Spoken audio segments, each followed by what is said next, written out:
오늘 임용 1차 영상 두 번째로 시작하도록 하겠습니다. 오늘 다뤄볼 것은 4가지인데요. 먼저 단권화를 꼭 해야 되는지, 그리고 끝까지 지치지 않고 공부하는 법이 무엇인지, 2차 공부는 언제 시작해야 되는지, 마지막으로 암기, 우리는 이제 인출이라고 이야기를 하죠. 인출이라는 것은 언제부터 시작해야 되는지, 이 4개에 대해서 같이 다뤄볼 생각입니다. 첫 번째, 단권화. 사실 임용 공부하면은 나와 있는 단권화도 많고 우리가 공부해야 될 방대한 범위를 커버하기 위해서는 단권화가 필요하다고 생각이 드는 게 어쩌면 당연할 수 있습니다. 초수생이라면요, 근데 저는 추천하지 않는 쪽에 가깝습니다. 일단 단권화는 여러분들이 아시다시피 장점과 단점이 매우 뚜렷한데요. 장점은 그쵸, 다 완성한 뒤에는요 그거 한 것만 보면 되기 때문에 공부 시간을 절약할 수 있고요. 그와 동시에 모든 내용이 체계적으로 하나에 다 들어가 있기 때문에 공부에 있어서 전체적인 틀을 잡을 수 있다는 굉장히 큰 장점을 가지고 있습니다. 하지만 그만큼 단점도 매우 뚜렷해요. 일단은 완성되기까지의 시간이 매우 오래 걸리죠. 특히 초수생의 입장에서는 시간이 매우 오래 걸리는 게 부담으로 느껴질 수도 있고요. 그리고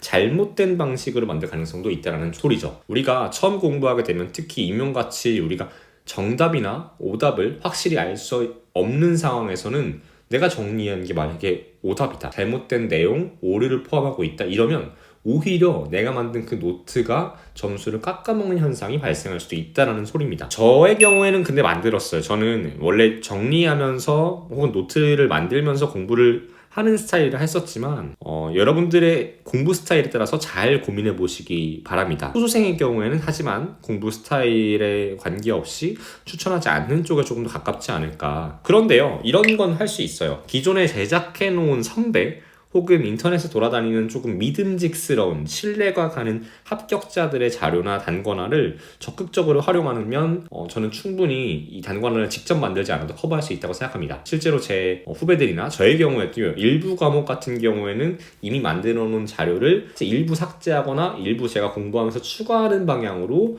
노트를 만들기도 했었습니다. 이 방법을 시간이 부족한 분들은 참고하시면 좋을 것 같아요. 네, 이 두 가지, 시간 절약, 그 다음에 이미 검증된 것들이 조금 있기 때문에 높은 정확도에 효과가 있다. 두 번째는 끝까지 지치지 않고 공부하는 법입니다. 이것은 쉽지 않죠. 우리가 이제 임용이라는 시험 1년이라는 긴 호흡을 가지고 준비를 해야 되는데 그동안 많은 장애물이라든지 혹은 어려움이 올 수 있어요. 그런데 임용 공부는 관성과 밀도라고 저는 표현을 하고 싶은데요. 관성과 밀도라는 건 꾸준히 긴 호흡을 가지고 그 호흡 안을 빼곡히 채워 넣어야 되는 과정이기 때문에 이것을 위해서는요 중간에 끊기지 않고 꾸준히 공부하는 것이 중요하죠. 그래서 이 관성과 밀도를 모두 챙기기 위해선 뒤로 갈수록, 즉 시험에 가까워질수록 내 컨디션이나 공부 상태를 끌어올릴 수 있게 준비하는 게 더 필요하고요. 이것들을 위해서는 그렇죠, 체력이 필요합니다. 그래서 당연한 소리일 수 있지만 체력을 준비하고 또 그 만들어 놓은 체력을 유지하는 것이 매우 중요할 수도 있다라고 이야기를 드리고 싶습니다. 자, 그리고요, 좀 더 구체적으로 말씀드리자면 여러분들이 지치는 시간대가 있을 거예요. 뭐 저녁 먹고 점심 먹고라든지 혹은 이제 끝마치는 시간 무렵에는 가능하면 억지로라도 30분 정도는 뭐 운동을 하거나 산책을 하거나 하시면 좋을 것 같아요.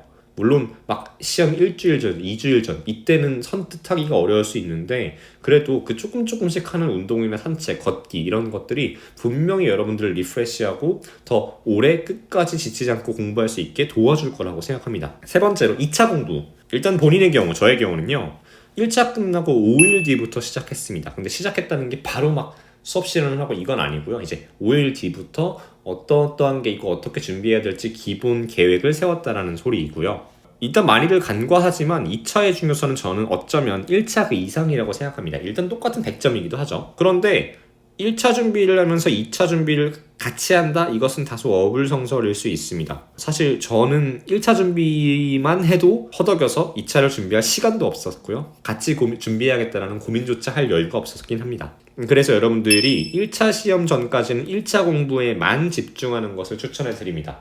일단 2차가 중요하긴 하지만 그런데 2차를 보기 위해서는 일단 1차를 통과해야 되는 것이기 때문에 1차를 통과 못했는데 2차를 함께 준비한다? 이건 좀 말에 어폐가 있죠. 그래서 1차 시험 전까지는 1차 시험의 공부를 집중하시고 단 1차가 끝나고 나서도 2차도 1차만큼 밀도 있게 준비하시기를 추천드립니다. 2차 준비 기간은 조금 더 풀어지기도 쉽고요. 뭐 일주일에 한 이틀 정도 놀기도 쉽고요. 그 다음에 1차 끝나고 뭐 한 일주일 이상 놀기도 쉬운데 그러기보다는 여러분들 좀 더 경각심을 가지고 2차도 빡세게 준비하면 1차가 끝난 뒤에 준비해도 늦지 않습니다. 자, 암기와 인출은 언제부터 시작되는지 말씀드리도록 하겠습니다. 일단 저는 임용 공부를 할 때 단권화 제작이 끝난 이후인 9월부터 암기와 인출을 시작했습니다. 자, 그런데 여기 중요한 점은 여러분들 아시겠지만 내가 암기의 속도가 빠른지 느린지 그것을 개인차를 확실히 고려하셔서 결정해야 될 문제이고요. 그런 것들을 제쳐두고 일단은 과목별 성향에 따라서, 그쵸? 일부 과목은 암기하는 게 훨씬 더 많을 것이고요. 또 일부 과목은 암기하는 게 굉장히 적은 과목도 있을 수 있습니다. 그런 것들과 개인별 성향을 고려하셔서 9월보다 일찍 시작하거나 조금 늦게 시작하는 것도 괜찮다라고 말씀을 드리고 싶습니다. 그런데 여러분들이 간과하시면 안 되는 게요. 외울 게 딱 바로 적어 보이는 과목도 혹은 주위에서 듣기로는 외울 게 없다고 이야기하는 과목도 생각보다 해보면 외울 게 많습니다. 이 점 놓치지 마시고 냉정하게 판단하셔서 너무 스스로를 믿지 마세요. 주위도 믿지 마시고요. 냉정한 판단과 정확한 실행 이것을 꼭 하시길 부탁드리고요. 그런데 너무 일찍 시작하는 것은 반대입니다. 왜냐하면 어느 과목이든 임용은 암기만으로 풀 수 있는 문제는 거의 없습니다. 그 암기를 적용해야 되는 문제가 대다수인데 너무 빨리 암기에만 익숙해져 버리면 추후에 문제풀이력이나 혹은 그 문제에 내가 암기한 것을 적용하는 능력이 낮아질 수 있기 때문에 적절한 시간을 잘 고려하시길 부탁드립니다. 그래서 한 문장으로 정리하자면 본인의 공부 성향, 과목의 성향에 따라서 시작하되 적절한 여유를 두자. 네, 이것으로 오늘 임용 1차의 두 번째 영상을 모두 마무리하도록 하겠습니다. 다음 영상, 임용 1차 세 번째 영상에서 우리는 또 함께 하도록 합시다. 감사합니다.